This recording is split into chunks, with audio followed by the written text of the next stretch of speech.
Nerz-Stormes at Bryn Mawr College, and we're very lucky because we've got lots of new equipment. This actually isn't that new, but we never made a video on how to use these instruments. Up on the website is how to use this very old-fashioned melt temp, which I'm not going to talk much about.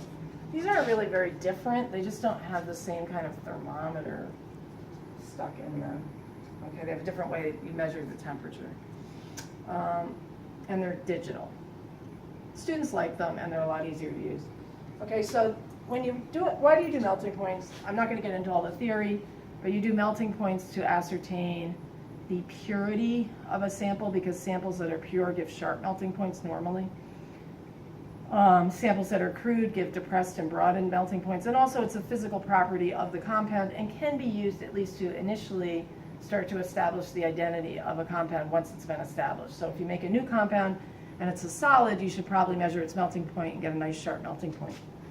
To do a melting point, it's a micro technique, and it's kind of peculiar because you're not measuring the temperature of the actual sample, you're measuring the temperature around the sample. So you have to put a very small amount of sample in a very thin tube, so you get very good heat transfer. This is the kind of tube we have. They're in these drawers, and I might add that they're in these little vials. These tubes that are sealed on one end, they're kind of just like test tubes, okay? These tubes are only used for this purpose. They are not used for chromatography. I just want to point that out, and you should never be breaking these with your fingers to create smaller tubes. Please do not do that, because you're going to end up getting cut, so don't do that, okay?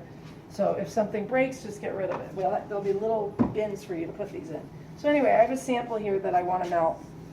I have to load it into the tube first, okay? And all I'm measuring is what temperature range over which does it melt.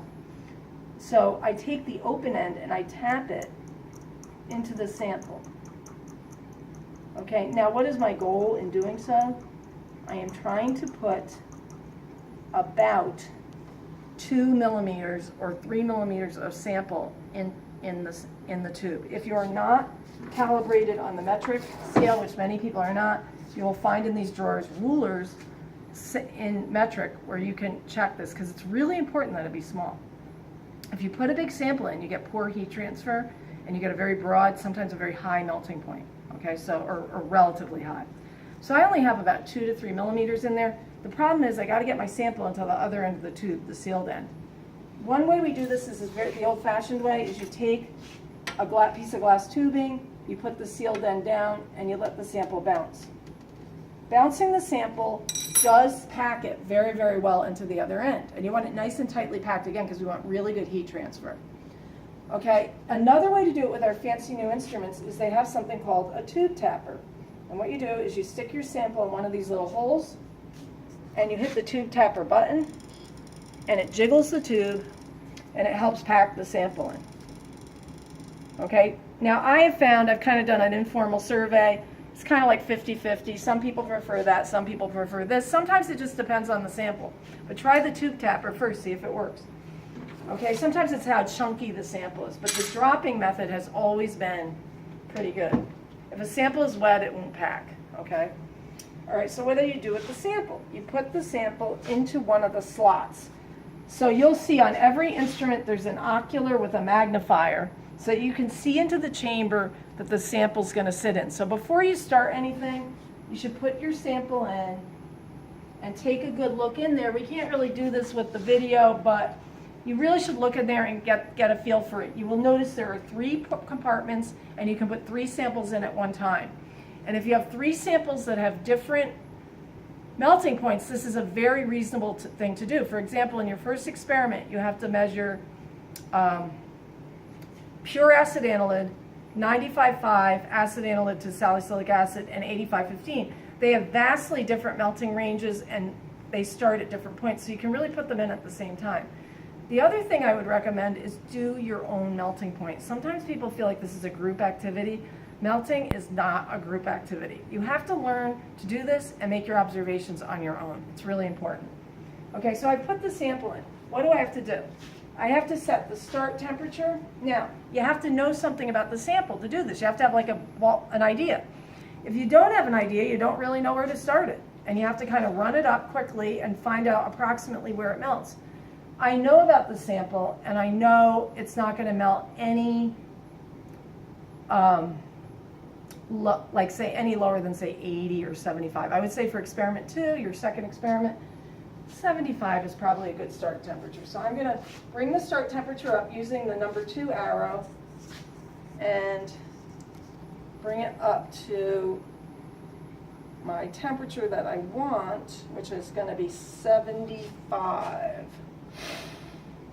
Now again, if this was an unknown compound, you're not going to know. And sometimes students get sort of frustrated because we do make new compounds in the second semester, and they're like, oh my gosh, how do I know where to start? I go, you've got to do an experiment. You've got to put the sample in, have the temperature go up very quickly, and see roughly where it melts. You're not going to get the best value. Then go back and reset the start temperature at a reasonable level. And it should be below where you think it's going to melt. So I have it set below. It's coming up to 75. It isn't melting. Everything's cool in there. And the start light is on saying it's ready to go. The other thing you need to do is set the ramp rate. Okay? The ramp rate is how quickly the temperature is going to go up per minute, or how many degrees per minute. So this has a ramp rate of 1 degree per minute, 2 degrees per minute, and 5. 5 is too fast. I'm just telling you that right now. All right, so why is this such an issue? I would say use 2 or 1. If you want a really good melting point, do 1. This is the reason. You are not measuring the temperature of the sample. You are measuring the temperature of the metal that's around the sample. Okay, that's what you're measuring the temperature of. And you're just giving it a certain voltage, and you're saying, okay, instrument, go up at this rate, and I'm just going to stare at it, and then when it melts, I'm going to record when it starts melting and when it finishes melting. Okay? If it's going 5 degrees a minute, like the metal is just going up 5 degrees every minute, and what if it takes a minute for the sample to melt? Then you're going to get a 5-degree range. And melting points really should be a single temperature. So our goal here is to get, we're going to have a range because it has a ramp. It's ramping up the whole time. But you want that to be as narrow as possible. Ideally, it would be 1 degree. I would do a 1 degree ramp rate. I have a 2 right now. 2 is reasonable for a beginner, I would say. So let me see what my start temp is okay. My ramp rate is going to be 2. My stop temp, it's up at 180. That's okay. All right. So then what do? You just start it. So when you're ready to go, you just hit start. Okay? And what happens, I'm not going to go through the whole thing because this would take forever. And you have to have patience to do melting points. But what happens is you sit and you literally just stare at this thing. You're staring at it. And you're looking for changes to occur in the solid. And I always tell students the most important thing is to record your observation. Okay? Your observation. Now, in modern terminology, okay, what we look for are 3 points. We look for onset point, meniscus point, and clear point. And there's a chart up for you to look at this. In the old days, we called this sweating. All right, when you start to see any moisture in the sample, that's what's called the sweat point. Write that down. Write down sweating, X temperature, whatever temperature it is. Say it's 76 degrees. You're right, 76 degrees. Moisture observed. You don't even have to use the terminology. You should make really good observations on this. Then we always record what they call the meniscus point, is where you see a drop of liquid at the bottom of the tube. And trust me, I've done like so many melting points I can't even explain to you, and I've observed so many. You're looking for the first moisture, no matter what words are used. Then you're looking to see a little ball of liquid in the bottom. That's what they're calling the meniscus point. They have a picture of it on the wall. And then you want the temperature where it's all liquid. What is the real melting point? The real melting point is from when you see the ball of liquid on the bottom until it's all liquid, okay? Now what's going to be weird about this? What's going to be weird about this, I want to see if it's melting at all. It's not doing anything, it's a little sweaty. But what's going to be weird about this? You're going to be occasionally melting very crude samples. When you melt crude samples, they exhibit very peculiar behavior. They don't exhibit classic behavior.